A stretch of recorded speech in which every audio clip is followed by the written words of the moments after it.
Okay guys, in this video we're going to do a couple things. We're going to look at some distance and time graphs here. We're going to kind of interpret what's going on.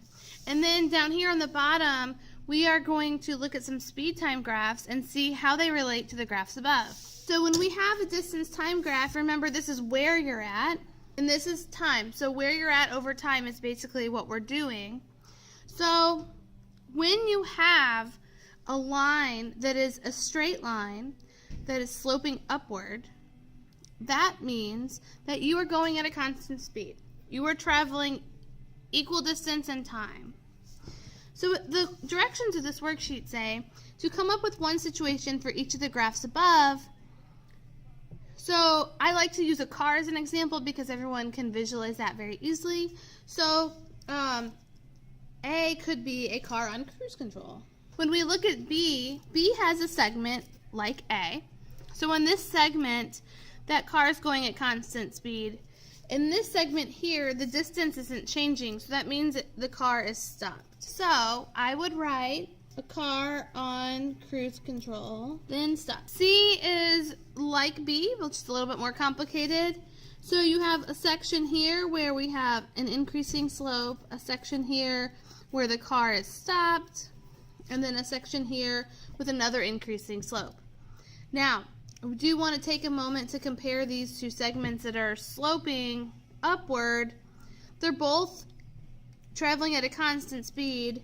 This one is faster, and the reason why I know it's faster is because it's a steeper slope. So this one is slower. So what I'm going to write is car going fast. Maybe they're stopped at a stoplight, and then they're going slower than they were the first time. If you look at the next one, so we have a segment that is sloping up. So they didn't quite come to a fast, hard stop, but they are staying briefly in the same spot for a moment, and then they start going up again. So if we compare this segment and this segment is a little slower compared to this one that's going a little faster. So I would say a car going slow.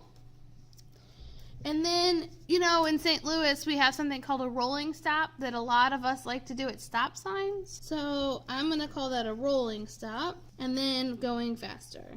Now this one is something we have not seen yet before. Remember, this is where you're at, and this is over time.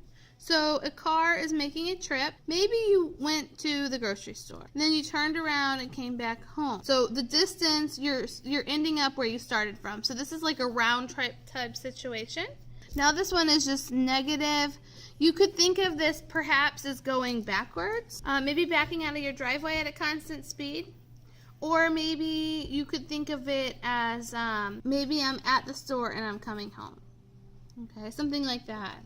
So let's talk about how to translate this to this. So if I've written this out, if you've written this out with me, this will make the second part easier. If you want to, pause and write it out now. But the easiest things to recognize on a speed versus time graph is stopped or zero speed. So remember that if something is stopped, it has zero speed. So when we go look down here, this is speed, this is time. So zero speed is going to be right here. So if we look at these graphs just quickly, this one has stopped in the middle, this one is stopped at the end, and this one right here kind of has that rolling stop look to it, doesn't it? So these three are going to be super easy. So what they want us to do here is they want to match the graph at the top with the graph at the bottom. So I've just cut off the top graphs so you can see them side by side easier. So let's talk about those ones that had stopped in them.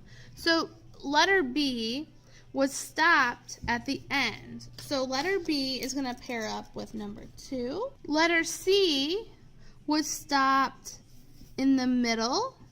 So that's going to pair up with number 1. And then this rolling stop here, like D, would pair up with this guy here, because it's rolling. So then we have 3 more to look at. This is just a constant speed we talked about. So which one of the ones we have left, 3, 5, or 6, look like just a constant speed? If you're saying 3 and 5, I would agree with you. Now 5 looks like the speed is up here. So I would say 5 matches with, but look what we have. We have this guy here that looks like it's going backwards of sorts, and so maybe that matches up with 3. And by process of elimination, that leaves us with 6 being E.